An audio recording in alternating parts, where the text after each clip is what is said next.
بسم اللہ الرحمن الرحیم۔ آج 6 اکتوبر بروز جمعۃ المبارک ہے اور آج شیخ رشید احمد صاحب کو لاپتہ ہوئے 20 روز ہو چکے ہیں، اور جمعے کے روز میں خدا کو گواہ بنا کے کہتا ہوں مجھے یا میرے خاندان کے کسی ممبر کو ابھی تک یہ نہیں پتا کہ شیخ رشید احمد صاحب کس حالت میں ہے۔ اور اس ملک میں یہ سمجھتا ہوں کہ ایک بہت بڑی زیادتی ہے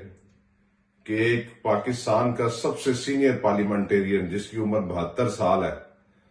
جس نے ساری زندگی اس ملک و قوم کی خدمت کی ہے، جس نے ساری زندگی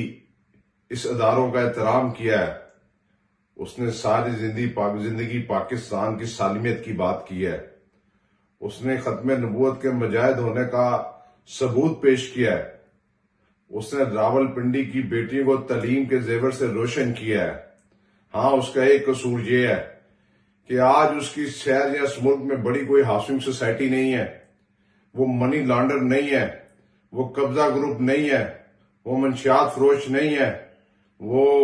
غریب ماں باپ کی اولاد، سیلف میڈ آدمی جو محنت کر کے آج اس مقام پر پہنچا کہ 20 روز ہو چکے ہیں، شیخ رشید احمد صاحب کا کچھ نہیں پتا۔ سوال کے روز راولپنڈی ہائی کورٹ میں ہماری درخواست کا فیصلہ ہونا ہے۔ اگر سوال تک متعلقہ پنجاب پولیس کے لوگوں نے شیخ رشید احمد صاحب کو بازیاب کرا دیا تو ان کی مہربانی ہے، ورنہ انشاءاللہ تعالی منگل کی صبح میں چیف جسٹس فائز عیسیٰ صاحب کو خط لکھوں گا کہ یہ کیسے ہو سکتا ہے کہ اسلامی جمہوریہ پاکستان کے اندر کہ ایک شخص نہ تو وہ دہشت گرد ہے،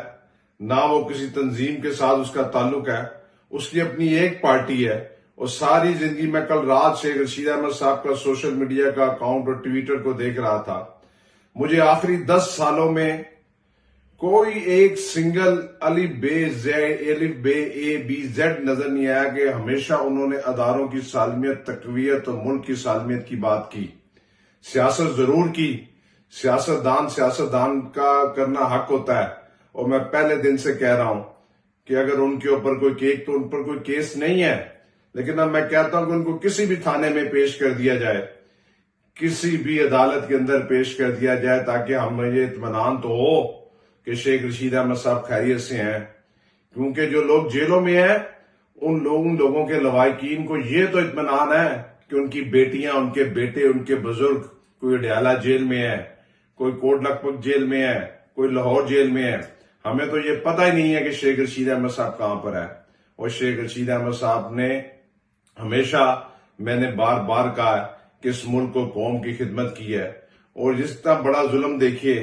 کہ ایک گھر کا مالک جب اغوا ہو جائے اور اس کے اغوا کے تیسرے روز اس کی لال ویلی پبلک سیکریٹریٹ کو سیل کر دیا جائے۔ اور آج میں میڈیا کے ان تمام لوگوں کو کہنا چاہتا ہوں کہ جو آپریشن 21 ستمبر کو کیا گیا تھا، آج جمعہ، کل ہفتے کے روز جا کے اپنے کیمرے لے جائیں وہاں پر، اور وہاں پر 99% جو دکانیں اور جو گھر سیل کیے گئے تھے وہ کھول دیے گئے ہیں۔ وہ گھر کھول دیے گئے ہیں، ماں سوائے ایک لال حویلی اور اس کے نیچے 3 دکان۔ اچھا ہے، وہ بھی غریب لوگ تھے، رزق حلال کمانے والے لوگ تھے، ان کے ساتھ زیادتیاں ہو رہی تھیں۔ کہ اتنی بڑی لا قانونیت کہ ان لوگوں کو بھی سیل کر دیا گیا تھا۔ کس طرح کھلی ہیں یہ جا کے میڈیا دیکھے۔ اور منگل کے روز یہ کیس بھی لال حویلی کا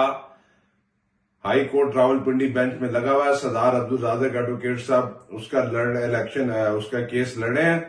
یہ کیسے ہو سکتا ہے کہ یہ کہتے تھے کہ لال حویلی کی بیک سائڈ پر، اور لال حویلی کی بیک سائڈ پر جتنی پراپرٹی ہے وہ محکمہ اوقاف کی ہے، اور اس کے فرنٹ کے اوپر لال حویلی کا جو فرنٹ ہے وہ آپ کے سامنے ہے، اور ارد گرد کی ساری چیزیں حلال ہو گئی ہیں اور لال حویلی حرام ہوگی۔ اللہ تعالیٰ ہمیں بھی عزت دے گا، لال حویلی بھی کھلے گی، شیخ رشید احمد صاحب بھی باعزت بری ہوں گے۔ 30 سال بعد جب ایک وہ کیس، جب شیخ رشید احمد صاحب کو